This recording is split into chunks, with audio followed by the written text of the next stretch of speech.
изминатата година ќе ја паметиме по испразнети паричници.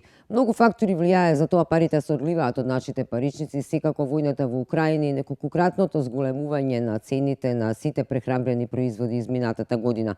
Но се чини, барем според бројките, и оваа година најмногу го исцицале македонскиот народ, правосудството секако, односно извршителите. Морам да кажам дека продолжува практиката, односно трендот да најголем број на представки бидат од областа правосудство. И тоа по број 515 представки, во која област доминантно место завзимаат представките кои се однесуваат на работата на извршителите или како бројка 247. На неколку работи се жалат кај народниот правобранител. Граѓаните се чини се уште е проблем тоа што извршителите не ги известуваат граѓаните дека се должни како што налага законот, нели нормално. Но се чини сепак најголем проблем и оваа година останува тоа како извршителите ги рачунаат каматите.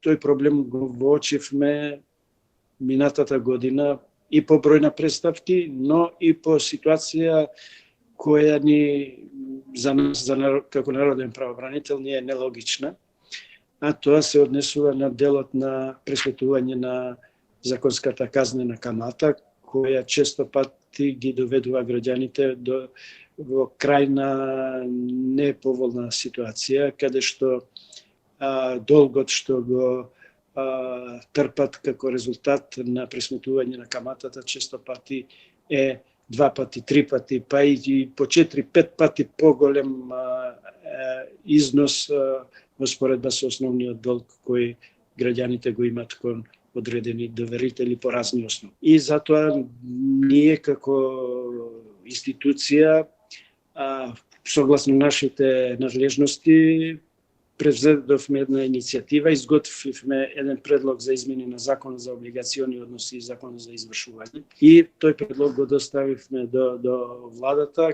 како овластен предлагач со образложение зошто народниот правобранител смета дека треба да има измени во делот на казнената камата кога се работи за Законот за облигациони односи, со што ќе се воспостави еден пофер однос граѓаните, значи да не се доведуваат за ситуации на долгови кои се на еден одреден износ да плаќаат 3 пати по голем износ.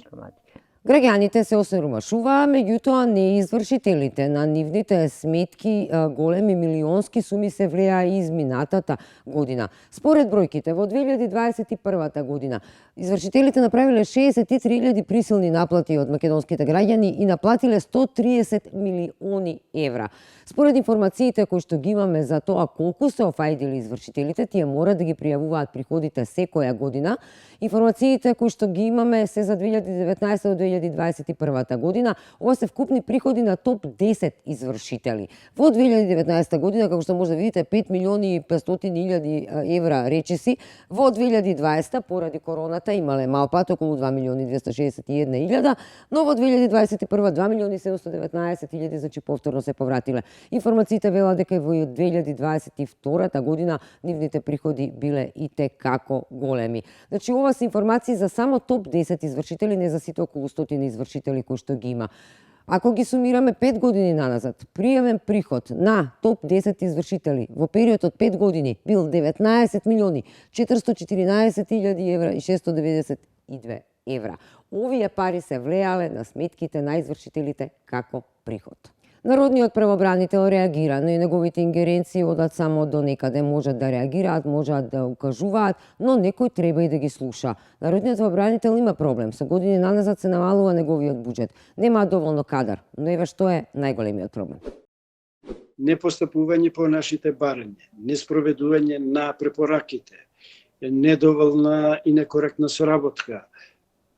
И сето тоа, значи, оди на штета на квалитетот на заштитата и унапредувањето на правата на граѓаните. Минатата година паричниците ни беа попразни, некој го истица македонскиот народ, да видиме како тоа ќе се одвива оваа година.